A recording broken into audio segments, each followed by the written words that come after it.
자, 오늘 우리에게 주시는 말씀은 구약 성경 룻기가 되겠습니다. 룻기 1장으로 가시겠습니다. 룻기 1장 1절에서 18절까지 좀 긴 말씀이긴 하지만 우리 같이 읽어 나가겠습니다. 오늘 설교는 룻기 전체 4장까지 이야기를 좀 다 다루려고 합니다. 자, 룻기 1장 1절에서 18절까지. 자, 말씀에 주의하면서요, 천천히 같이 읽어 나가겠습니다. 사사들이 치리하던 때에 그 땅에 흉년이 드니라.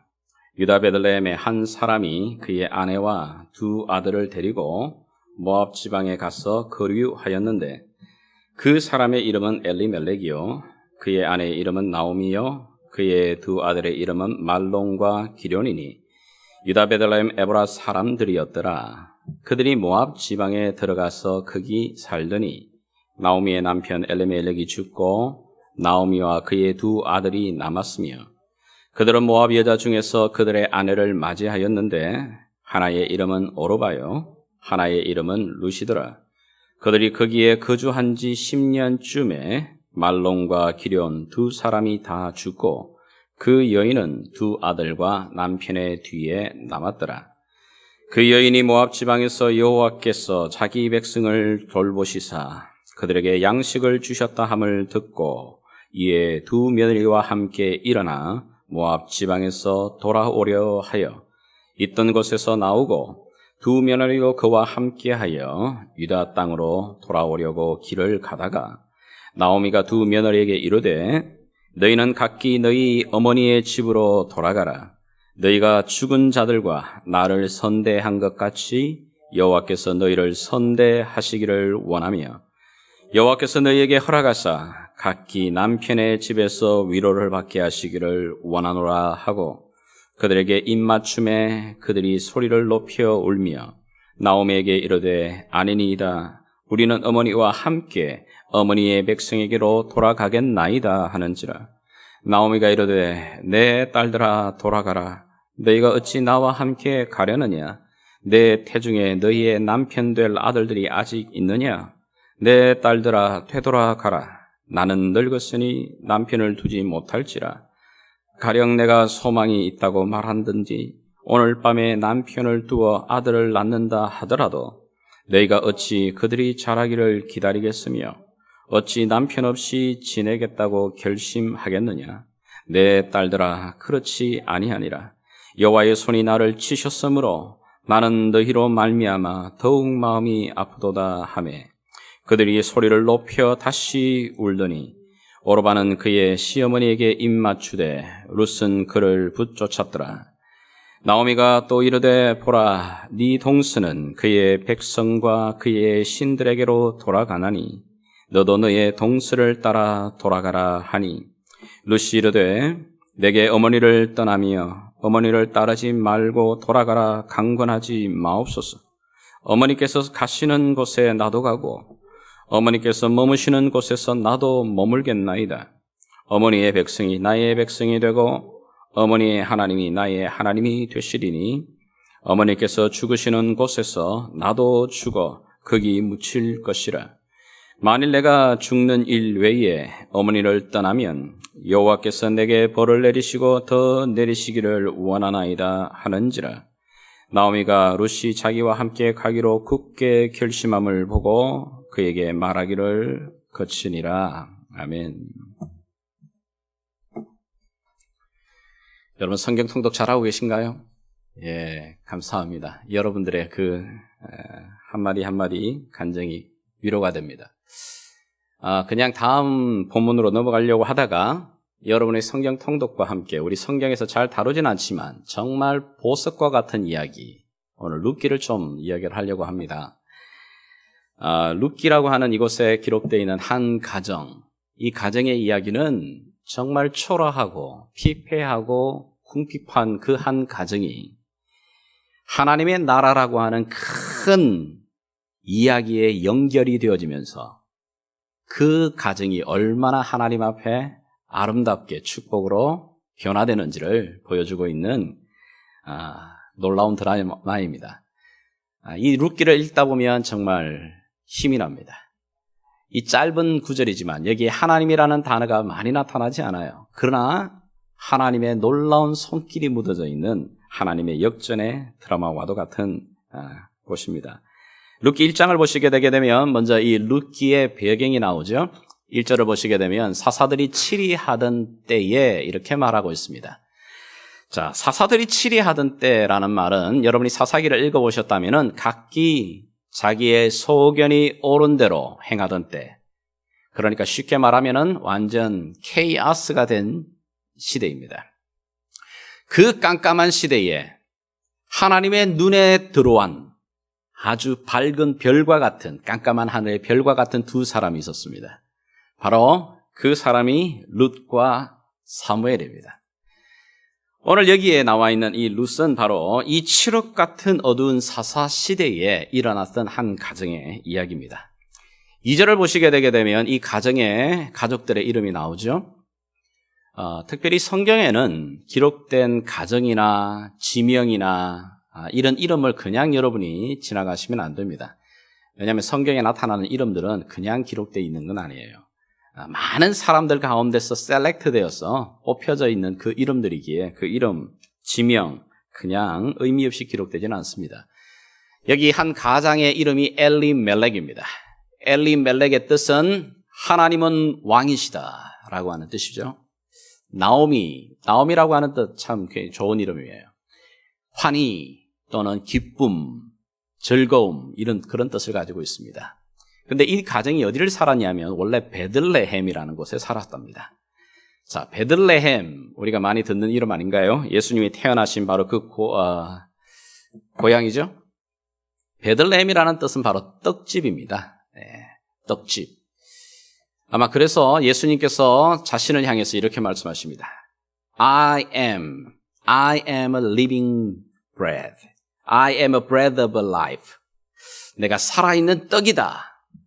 아마 예수님께서 떡집에서 태어나셔서 또 떡을 이야기를 하고 계셔요. 네. 그런데 여기 이 떡집에 살고 있던 엘리멜렉과 나오미에게 그 땅에 흉년이 들어옵니다. 가정에 경제적인 결핍이 들어오기 시작합니다. 경제적인 어려움으로 말미암아 어쩔 수 없는 그런 환경의 여건 속에서 그들이 자기들이 하나님에게 주셨던 그 기업의 땅인 베들레헴을 떠나기로 결정을 합니다. 그리고는 모압으로 이민을 가죠. 사실 이러면 안 되는 거예요. 엘리멜렉이라는 이름 뜻이 뭐죠? 하나님은 왕이시다. 그의 이름값을 해야 되는데 정말 하나님이 나의 왕이시다. 내 삶의 주인 되신다. 이런 흉년에 와도 어려움 가운데서도 그분이 왕이시고 나를 다스리신다. 이걸 붙들어야 되는데 그런 믿음 살지 못했다는 얘기입니다. 하나님이 기업으로 주셨던 그 땅, 그 떡집을 떠나면서 그들의 삶이 굉장히 어려워지게 됩니다. 쉽게 말하면 이들의 선택이 좀 잘못된 겁니다. 여러분, 선택을 어떻게 하느냐에 따라서 굉장히 큰 차이를 만들어내는 경우가 많습니다. 오늘 여러분 가운데도 모르겠어요.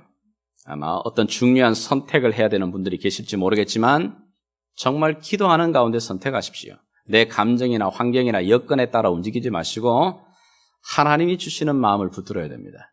그런데 안타깝게도 이 가정은 하나님은 왕이시다라고 하는 그 이름값은 있었는데 선포는 했지만 그 믿음대로 살지 못했습니다. 이들은 새로운 이민 생활의 그 부푼 꿈을 꿈고 하나님이 자기들에게 주셨던 그 기업 베들레헴 떡집을 떠나서 모압이라는 곳으로 이주합니다. 모압이라는 곳에서 살아 정착하면서 그들에게 있는 두 아들을 그곳에서 장가를 보냅니다. 그 가운데 얻었던 한 며느리의 이름이 오늘 이 편지의 이 글의 주인공이 되는 룻입니다. 자, 그런데 안타깝게도 이민 생활 한 10년이 지나가는 쯤에 사실은 그 남편도 죽고 그 자기에게 있던 소중한 두 아들도 잃어버리게 됩니다.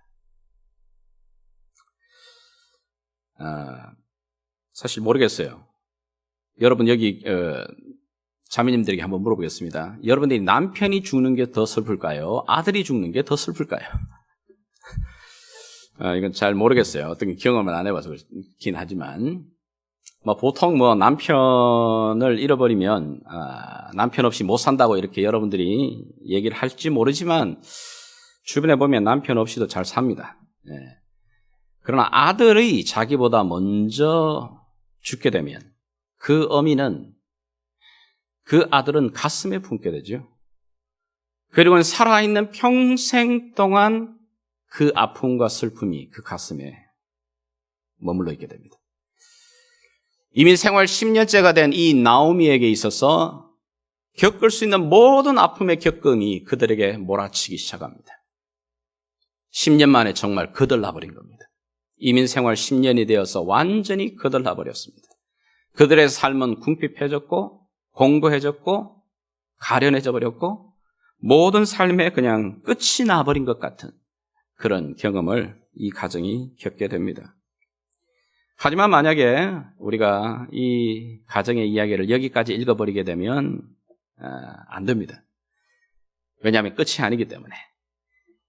이런 모든 것을 잃어버린 것 같은 그 궁핍과 공고함과 그 가련함과 슬픔에 잠겨있는 이 가정이 2장과 3장을 지나면서 4장에 놀랍도록 회복이 됩니다. 어떻게 이 텅 빈 그 흉년의 때에, 그 공고한 때에, 그 절망에 빠진 이 한 가정의 비극이 기쁨으로, 즐거움으로, 환희로 새롭게 충만해지는 삶으로 바꿔지게 된 걸까요? 그 시작이 오늘 여기 본문을 보게 되면 6절에부터 나오기 시작합니다. 자, 6절 같이 한번 읽겠습니다. 시작. 그 여인이 모압 지방에서 여호와께서 자기 백성을 돌보시사 그들에게 양식을 주셨다 함을 듣고 이에 두 며느리와 함께 일어나 모압 지방에서 돌아오려 하여 to return home. 여기서부터 시작됩니다. 자기가 잘못 선택한 그곳에서 돌아서기로 결심하는 겁니다. 이걸 회개라 그러죠. 새로운 회복의 시작은 돌아서는 것에서부터 시작됩니다. 내가 잘못 선택했던 그 길에서 돌아서는 거기서부터 회복은 일어나기 시작합니다. 하나님이 주신 자신의 그 기업 땅, 그 베들레헴 떡집을 이들이 떠나는 것이 옳지 않았습니다. 그리고는 그들은 자기의 이름값처럼 나오미처럼 기쁨으로 그곳에서 하나님이 주신 하나님이 나의 왕이시다를 선포하며 살아야 되는 인생들인데 그들의 잘못 선택으로 말미암아 그들이 공고한 자리에 머뭅니다. 그러나 그들이 들려오는 소식, 고향으로부터 들려오는 그 소식을 듣고 결정합니다. 결심합니다. 돌아서기로 결심합니다. 하나님께서는 사람의 인생 가운데 중요한 일을 행하실 때마다 터닝 포인트를 주십니다. 그 터닝 포인트가 우리의 인생 가운데서 몇 번이고 찾아오게 됩니다. 지금까지 내가 달려왔던 그 길, 내가 추구했던 그 방향에서 터닝 포인트를 주실 때는 방향을 바꿔야 되는 겁니다. 그러지 않고 내가 지금까지 달려오던 속도 그대로 방향 그대로 나아가다간 절망입니다. 터닝 포인트라고 하는 것은 방향을 바꾸는 걸 말하는 거죠. 말들 중에 가장 명마는 아라비안 말이라고 하죠. 근데 이 명마, 아주 값이 비싼 명마는 속도가 빠른 말을 말하지 않습니다. 힘이 좋은 말을 말하지 않아요. 야생마를 보면 정말 힘이 막 넘쳐납니다. 그런 야생마를 가지고서 좋은 말이라 말하지 않습니다. 명마라 말하지 않습니다. 정말 명마는 훈련을 통해, 디스플린을 통해서 자기 안에 있는 힘을 조절하는 겁니다. 그리고는 그 주인의 의도에 따라서 순간순간마다 멈추고 방향을 틀 줄 아는 말이 진짜 명마입니다. 내가 막 달려가는 인생이 정말 속도가 중요한 것 같아요. 경쟁 시대 속에서 남들보다 1년, 남들보다 몇 개월 뒤처지는 걸 우리는 못 참아내요. 그러나 하나님 눈에 보게 되면 우리들의 10년이나 100년이나 1000년이나 하나님의 눈에는 한 점이에요. 우리는 속도에 있어서 굉장히 긴장합니다. 내 자식이 뒤처지는 것, 내 가정이 뒤처지는 것, 내 남편과 내 아내가 뭔가 이렇게 뒤처지는 사회 속에서 나갈 때 불안하죠. 네. 더 힘있게 달려가려고 합니다. 속도를 내려고 해요. 근데 하나님께서 한 번씩 브레이크를 거십니다. 아니, 돌았어야 돼. 하나님이 그런 인생의 때로는 고통을 통해서 채찍을 통해서 우리에게 터닝 포인트를 허락하실 때는 멈춰야 되죠. 속도를 주의해서 멈추고 난 다음에 돌아서야 되는 겁니다. 거기서부터 회복이 일어나는 거죠. 오늘 여기 예배드리는 분들 가운데도 정말 하나님이 여러분에게 주시는 삶을 통해 이 예배가 여러분에게 터닝 포인트가 되었으면 좋겠어요. 하나님, 내가 달려가고 있는 이 길이 맞는지 모르겠어요. 답답해요. 안타까워요. 달려갈수록 내 안에 공허함과 궁핍함과 안타까움이 일어나고 있습니다. 그렇다면 하나님이 주시는 말씀 앞에 듣고 결심하는 겁니다. 멈추는 겁니다. 그리고는 돌아서는 겁니다. 여기 홀로 남은 나오미는 고향 베들레헴에서 들려오는 그 소식을 듣고 돌이키기로 결심합니다. 그리고는 자신의 이 결심을 두 며느리에게 말을 합니다. 그리고는 그 며느리에게 말합니다. 너희가 지금까지 나를 선대했는데 내가 너희를 원망하지 않아. 이제는 너희가 나를 떠나서 각자의 살 길로 돌아가라. 왜 이렇게 말하냐면 유대 사회에서 과부로 살아가는 것이 얼마나 혹독하고 어려운 삶인 것을 너무나도 잘 알기 때문에 그래요. 그래서 지금까지 너가 나에게 충성을 다하고 kindness, 정말 너가 인내함으로 내게 베풀었던 걸 내가 기억한다. 나의 하나님께서도 너에게 그런 선대를 베푸시기를 내가 기도하마. 원망하지 않는다. 돌아가라. 여기 선대라고 하는 영어 표현을 kindness라고 하는 게 히브리 말로는 헤세드라는 겁니다. 이 표현을 어떻게 해석해야 될지 모르겠어요. 정말 긍휼하게 여기는 마음, 그리고 kindness, 그리고 마음 가운데 인내함으로 돌보는 그런 말들을 이야기해요. 너희가 지금까지 홀로 된 나를 그렇게 돌봤는데 나의 하나님이 너희들을 그렇게 하시기를 원한다. 결국은 첫째 며느리였던 오르바, 오르바라는 이름의 뜻도 좀 그래요. 오르바라 이름의 뜻이 돌아서다 이런 뜻이에요. 돌았습니다. 그 말 뜻대로, 이름대로 돌아서서 결국은 그의 고향으로 돌아서게 됩니다.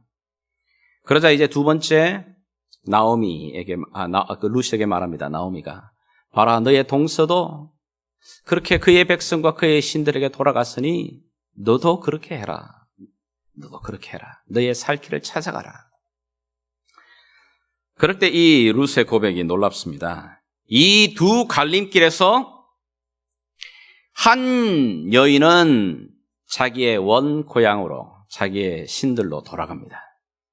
근데 이 룻은 이 갈림길에서 뭘 선택하죠? 16절 같이 한번 읽어가겠습니다. 시작. 룻이 이르되 내게 어머니를 떠나며 어머니를 따르지 말고 돌아가라 강권하지 마옵소서. 어머니께서 가시는 곳에 나도 가고 어머니께서 머무시는 곳에서 나도 머물겠나이다. 어머니의 백성이 나의 백성이 되고 어머니의 하나님이 나의 하나님이 되시리. 놀라운 고백이에요. 이걸 신약으로 만약에 해석하면 이 어머니라는 단어에 예수님이라는 단어를 한번 넣어보셔요. 예수님께서 가시는 곳에 나도 가고 예수님께서 머무시는 곳에 나도 머물겠나이다. 예수님의 백성이 나의 백성이 되고 예수님의 하나님이 나의 하나님이 되시겠습니다. 여러분, 이 룻이 지금 고백하는 이 신앙의 고백은 어마어마한 고백이에요. 그 어머니를 이야기하는 것 같지만 그 어머니를 붙들고 있는, 어머니가 숨기고 있는 하나님을 말하고 있는 겁니다. 이 어머니에게 그 룻 자체는 충성을 다하려고 하는 거예요. 심지어 17절을 보게 되면 자신의 목숨을 내어놓는 것까지 내가 충성을 다해 인내함으로 당신을 돌보겠다고 고백하고 있는 겁니다. 이 두 갈림길에서 결국은 나오미는 자기의 고향으로 자기의 신들에게로 돌아갔지만 이 룻은 뭘 선택하죠? 하나님 선택합니다. 이 순간의 선택이 별것 아닌 것 같았는데 놀라운 결과를 만들어냅니다. 이 룻의 선택은 4장으로 가게 되게 되면 바로 그곳에서 하나님이 부어주시는 축복을 누리게 되는 바로 그 첫 단추가 됩니다. 나오미와 룻이 베들레헴으로 돌아오게 됐을 때에 그때가 바로 놀랍게도 22절을 보게 되면 보리 추수할 때라고 이야기를 합니다. 자, 여러분들이 이제 나오미와 이 룻의 행적을 읽을 때 룻기 2장과 3장을 계속해서 읽어 나가게 되면 좀 재미난 표현을 여러분들이 주목하시면 좋겠어요. 단어가 무슨 얘기냐면 그들이 돌아왔던 그 시기가 마침 보리 추수하는 때가 되는 겁니다. 보리 추수하는 때가 되게 되면 이스라엘 백성들은 가난한 자들, 고아와 과부들, 그리고 가난한 백성들을 위해서 추수를 할 때 다 추수지 않고 모퉁이나 그 지역에 덤성덤성 이삭들을 남겨놓는 겁니다. 그리고는 그 이삭들을 먹고 살아갈 수 있는 길들을 열어놓는 거죠. 그래서 이 빈 털터리가 되었던 이 두 과부가 이 추수 때에 와서 생명을 유지할 수 있는 그 타이밍이, 그 시기가 주어지는 겁니다. 더더욱이 놀라운 것은 며느리인 이 룻이 이삭을 죽기 위해서 거리 광장으로 나오게 됩니다. 그럼요. 왜냐하면 생각해 보십시오. 이 룻은 이 예루살렘이라고 하는 이 지역, 유다 지역이 처음입니다. 어디가 어딘지를 몰라요. 그런데 정말 노동자와 같은 사람들이 막 몰려가니까 그저 그 한 무리 속에 끼어서 따라갑니다. 근데 따라가서 그곳에서 이삭을 죽었는데 나중에 보니까 그 밭의 주인이 누구냐? 누구라고요? 네. 보아스라고 하는 사람의 밭이에요. 왜 이게 중요하냐면 우연히 따라가는데 우연히 그곳에서 자기의 그 가정인 엘리멜렉의 친족인 보아스의 그 가정, 그 땅을 만나는 겁니다. 2장과 3장에도 이런 일이 계속해서 반복돼요. 우연인 것 같은데 그때 마침 우연히. 자, 성경이 일부러 이런 표현을 쓰는 이유가 있습니다. 여러분 계속해서 우연이라고 생각했는데 또 우연, 마침 그런 건가? 이래 생각했는데 또 같은 일이 여러 번 반복된다는 말은 무슨 얘기죠? 우연이 아니라는 얘기예요. 사실은 하나님을 믿는 백성들에게는 우연이라는 없습니다. 하나님의 그 섭리의 손길 안에서 움직여지기 때문에 그 일이 반복되어지는 경우에는 반드시 하나님의 그 메시지가 그 안에 들어옵니다. 여기 특별히 우연히 따라갔는데 우연히 만난 그 사람이 보아스라는 것, 엘리멜렉의 친족 보아스라는 것이 굉장히 중요한 이유가 있습니다. 왜냐하면 이스라엘 백성들에게는 중요한 하나님이 허락하신 풍습이, 제도가 하나 있습니다. 그것이 바로 고엘이라고 하는 것, 기업을 물려주는 자, 이어주는 자라고 하는 제도가 있습니다. 자, 무슨 얘기냐면 이 엘리멜렉 가정처럼 만약에 자기가 하나님에게 기업을 얻었던 그 땅, 여호수아가 12지파에게 각각의 땅들을 나누어 주죠. 그리고 그 12지파는 각 가정들마다 땅을 다 배분해서 이것은 너와 너의 자손에 이르기까지 대대의 기업이 되도록 땅을 줍니다. 그런데 그 땅을 유지하다가 어쩌다 보니까 경제적인 어려움을 당하게 됩니다. 그래서는 그 땅을 팔게 됩니다. 땅을 팔고는 결국은 땅이 없으니까 남의 집에 들어가서 어떻게 해요? 종살이를 해야 되는 경우가 생깁니다. 자, 그런 일이 지나가고 나게 되면 희년의 때가 되든지 때로는 안식년이 되는 그때에 그 친척들 가운데, 형제면 더 좋겠지만 아니면 먼 친척 가운데라도 이들을 불쌍히 여겨서 그들이 경제적으로 잃어버렸던 그 기업의 땅을 나의 돈으로 다시 사서 이 기업을 이어가게 해주는 그 제도가 하나님이 만들어 놓은 고엘이라고 하는 제도입니다. 그래서 어느 누구도 그 기업의 땅을 잃어버리지 아니하도록 하시는 하나님의 제도입니다.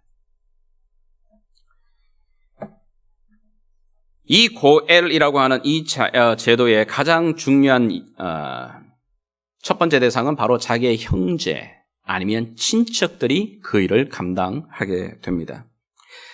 죽은 엘리멜렉과 그리고 이 나오미는 자신에게 주어졌던 그 땅을 다 팔아버리고 모압으로 이주해버렸어요. 그리고는 10년이 되어서 빈털터리가 되어서 다시 돌아왔기 때문에 그들이 다시 회복될 수 있는 그 길은 자신들이 팔아버렸던 그 기업의 땅을 누군가가 다시 값을 지불하고 되찾아주는 그 사람을 만나는 게 중요한데 우연히 만나는 그 사람이 바로 엘리멜렉의 친족인 보아스를 만나게 되는 겁니다. 감사하게도 이 보아스가 룻에게 인정을 베풀고 그리고 선대함을 듣습니다. 그리고는 그가 바로 자기의 남편인 엘리멜렉의 친족인 것을 알고 어렵게 나아가 부탁을 하게 됩니다. 우리의 기업 되찾아줄 수 있는 기업자가 되어주십시오. 놀랍게도 이 보아스는 시어머니가 룻을 통해서 간청하는 그 룻의 그 간청을 들어줍니다. 오케이, 내가 그렇게 해주겠다고. 어떻게 이런 결정을 하게 됐을까요?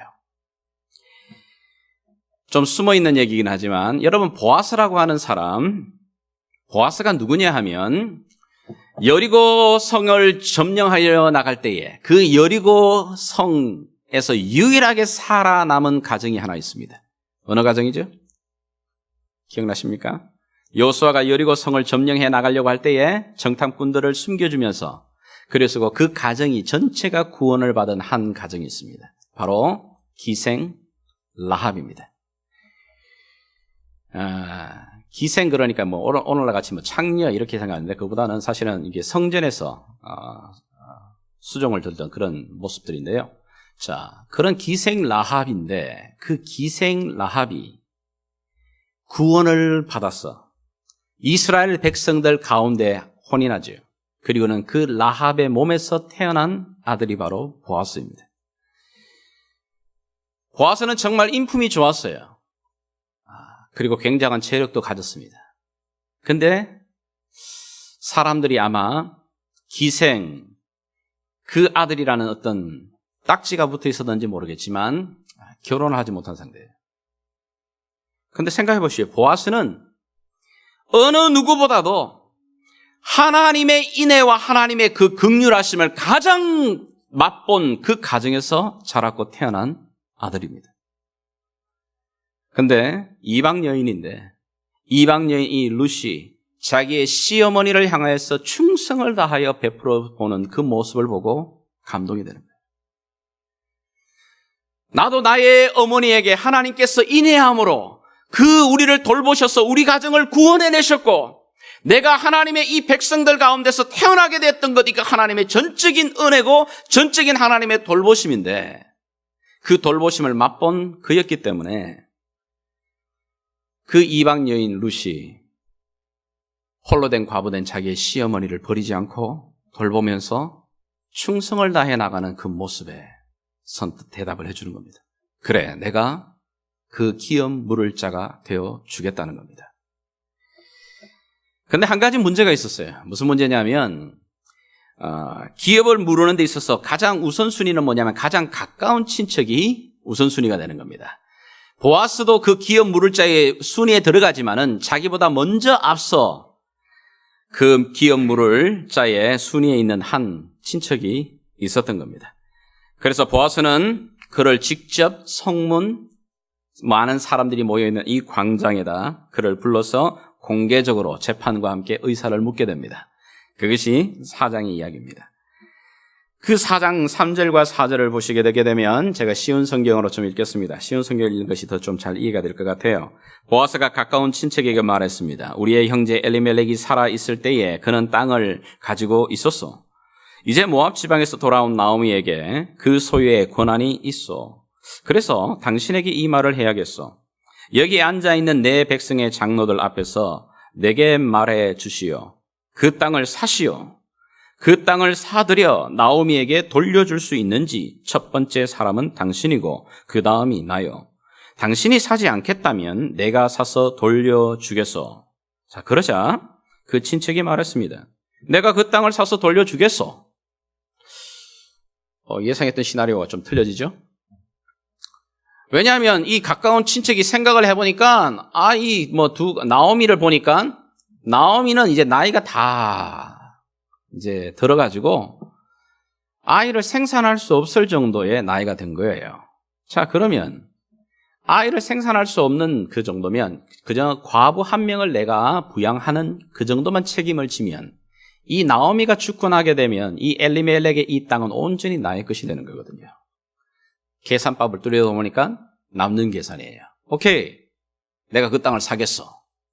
자, 그러니까 뭘 이야기를 하냐면, 자, 그것만 아니라 또 누구냐면 그 나오미에게 딸려 있는 며느리 룻도 당신이 돌봐야 되는 겁니다.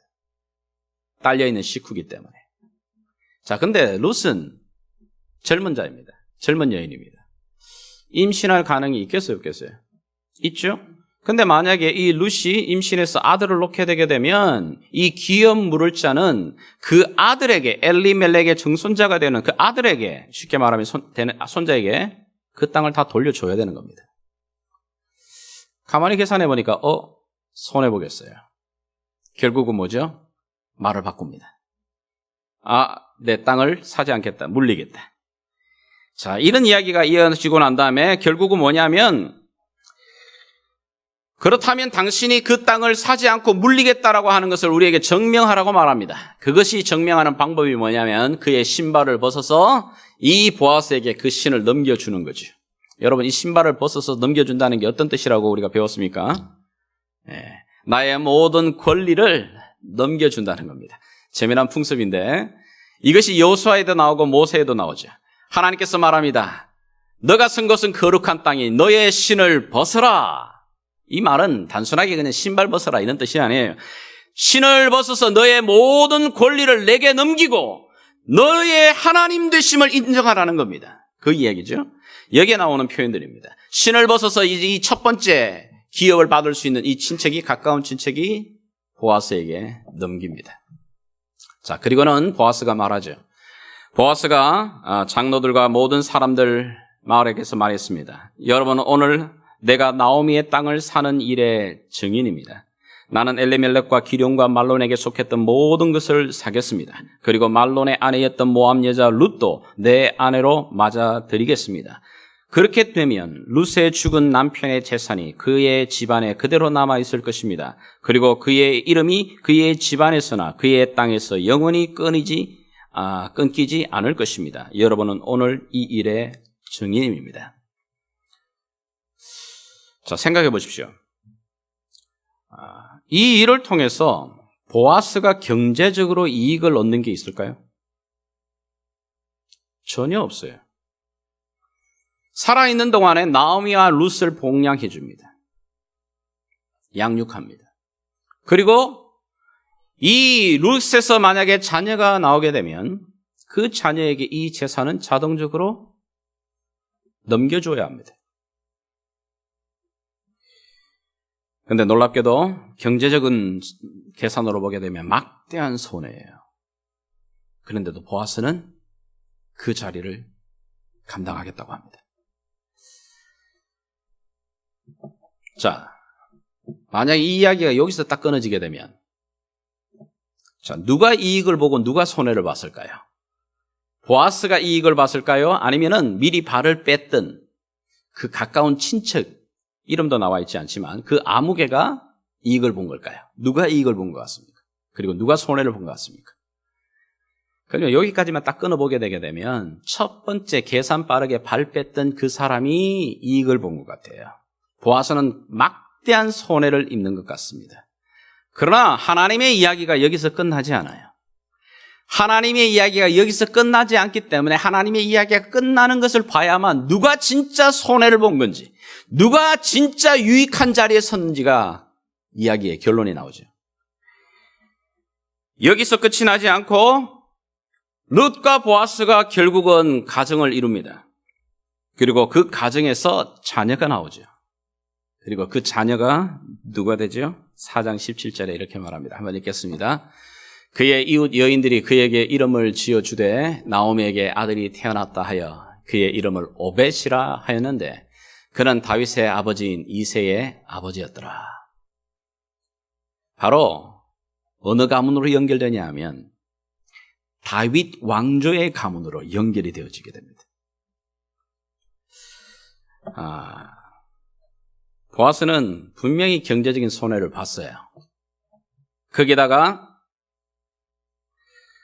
과부인 나오미 그리고 이방 며느리인 룻까지 책임을 졌습니다. 하지만 이 보아스는 이 룻을 통해서 유다 가문의 혈통 안으로 들어옵니다. 그리고는 그 유다 가문에서 누가 나오죠? 오벳이. 그리고 오벳 다음에 누가요? 이세가. 이세 다음에 다윗이. 여러분, 이 족보가 그냥 족보가 아니라는 걸 여러분 아시잖아요. 이 족보는 그냥 구약에서 멈추는 것이 아니에요. 신약으로 넘어가게 되게 되면 바로 어디에 기록이 됩니까? 마태복음 1장. 다윗과 예수 그리스도의 그 족보 안에 당당히 이 보아스의 이름이 들어가는 거예요. 살몬이 라합에게서 보아스를 낳고, 보아스는 룻에게서 오벳을 낳고, 오벳은 이세를 낳고, 쭉 내려가서 바로 이 유다 가문에서 그리스도라 칭하는 예수가 나오니라. 보아스는 그 당시 그냥 많은 경제적인 손실을 보았을지 모르겠어요.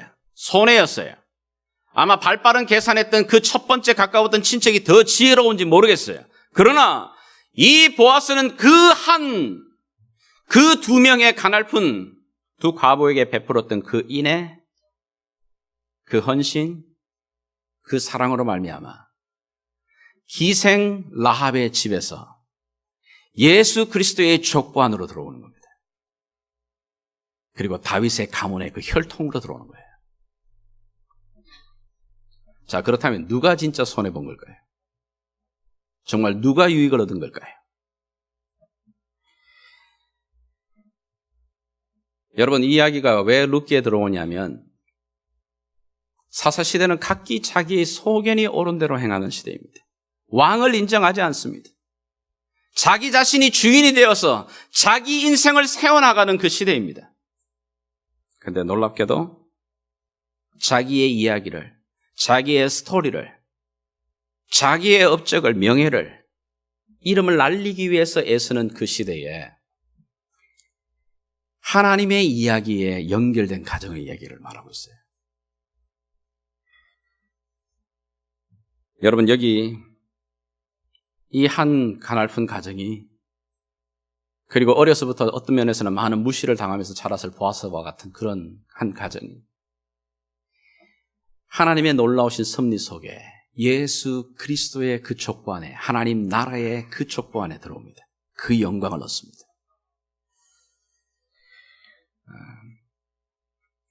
오늘 이 이야기를 우리가 읽어보면서 단순하게 남녀 두 사람의 러브 스토리가 아닙니다.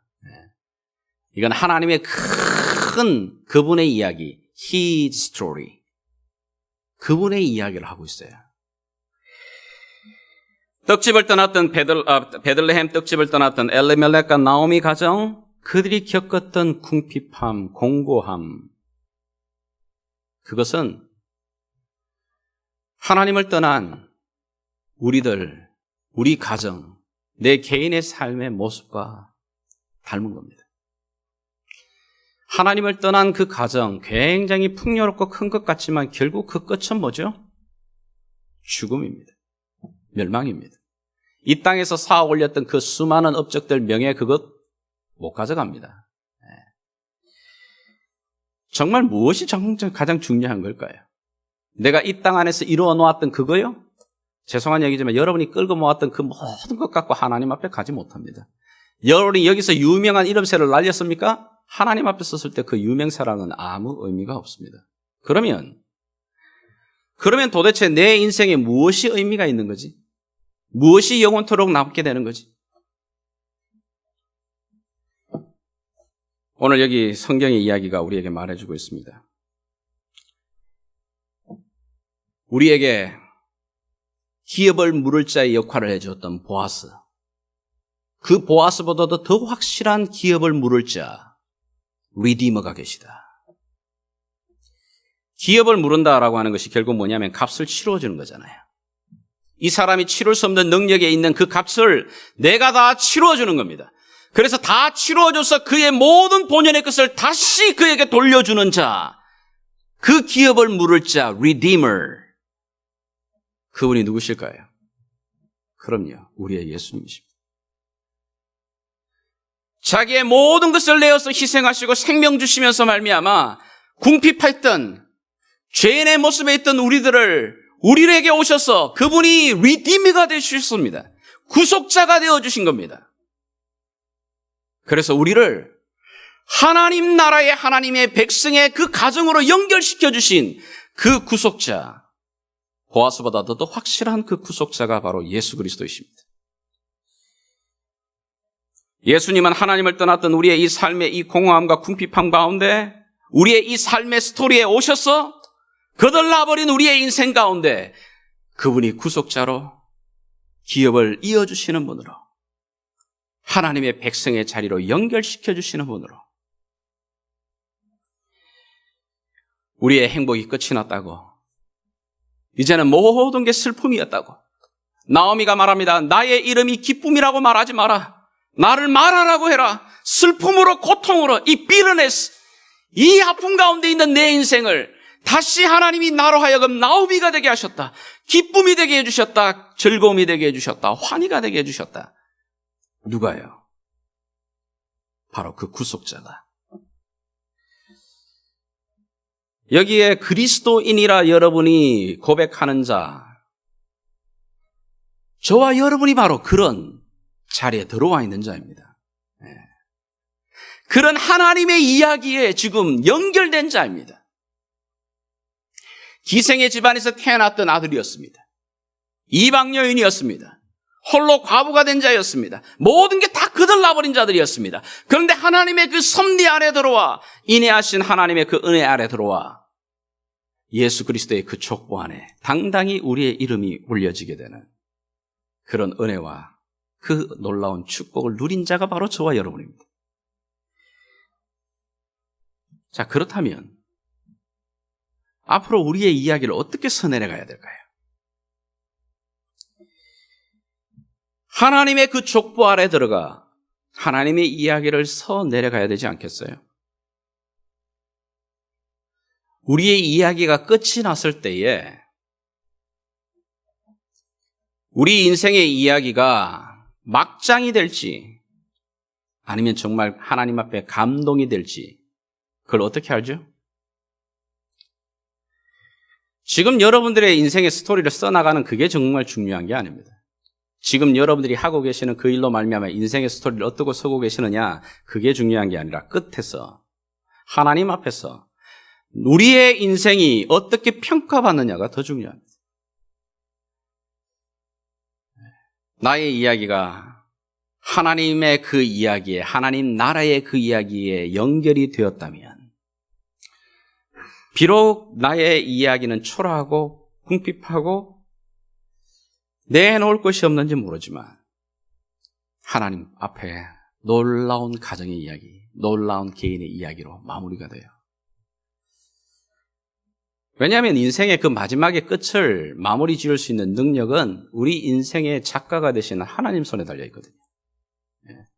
작가가 어떻게 마무리하느냐에 따라서 주인공이 죽었다가 살아났다가 마음대로 바꿀 수 있잖아요. 하나님이 우리의 작가이십니다. 하나님이 우리의 창조자이십니다. 하나님이 우리의 주인 되십니다. 나의 인생이 그 하나님의 이야기에 연결되어 살아가는 인생은 하나님이 마지막 죽은 것 같은데 살려내십니다. 영광 가운데 올리십니다. 그러나 내 삶 가운데 이 땅에서 화려하게 살아가는 것 같고 충만함을 누리는 것 같지만 그 인생은 예수님이 비유로 말하는 부자와 나사로 이야기처럼 그의 인생은 이 땅에서 부자였습니다. 그러나 그의 죽음의 인생은 끝이 난 이유는 처절함이었습니다. 그러나 거지 나사로 이 땅 가운데 누구 하나 돌보는 모습이 아니었습니다. 그런데 그의 인생은 하나님의 이야기에 연결되었습니다. 그런 이야기들을 우리가 그냥 읽지 않고 하나님께서 여기 성경 가운데 왜 룻기를 집어넣으셨는가? 룻기를 읽어나가는 가운데서 주시는 하나님의 위로와 하나님의 소망을 만납니다. 그렇다면 나는 어떻게 써내려가야 되지? 그리고 나의 자녀들에게는 이 사사시대와 같은 영적 혼돈의 시대 속에서 어떻게 하면 이들의 인생의 이야기를 서게 만들어야 될까? 결국은 저렇게 줄 터져버리는, 끊어져 버리는 인생으로 살아갈 건지, 하나님의 나라에 하나님의 이야기에 연결되어지는 인생으로 살아가게 만들지, 어떻게 그들을 세워나갈 수 있을까?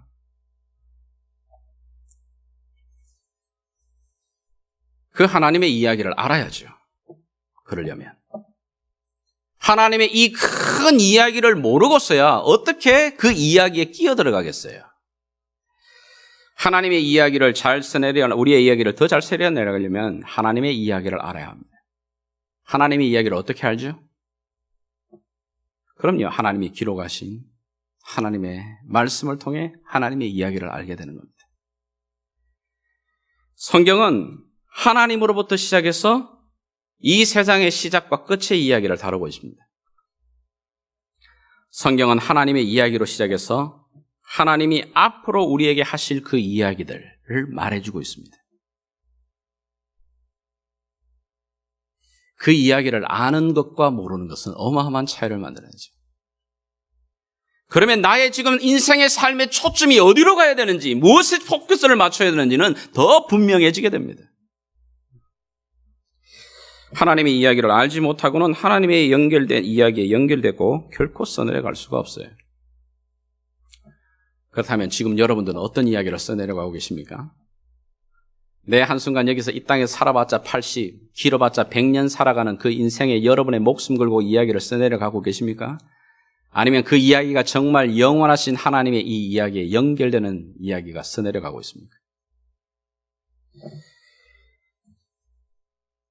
하나님의 이야기와 연결이 되어질 때 오늘 나의 이야기, 오늘 여기 현재의 내 삶의 이야기에 미닝이 들어오기 시작합니다. 미닝풀해지는 겁니다. 그리고 내 삶 가운데 어렵고 고통 속에서도 조이풀해집니다. 내가 가진 것으로 조이풀한 게 아니에요. 하나님의 이 이야기에 연결되어져 있는 이 놀라운 그림을 알기 때문에 조이풀하는 겁니다. 내 인생이 원더풀해집니다. 남들이 갖지 못했던 놀라운 걸 가졌기 때문에 원더풀이 아니라 이미 하나님의 그 놀라움이 내 안에 들어와 있고 내가 그분의 끝임을 알게 될 때에 내 인생이 원더풀이라고 하는 말을 고백하는 거예요.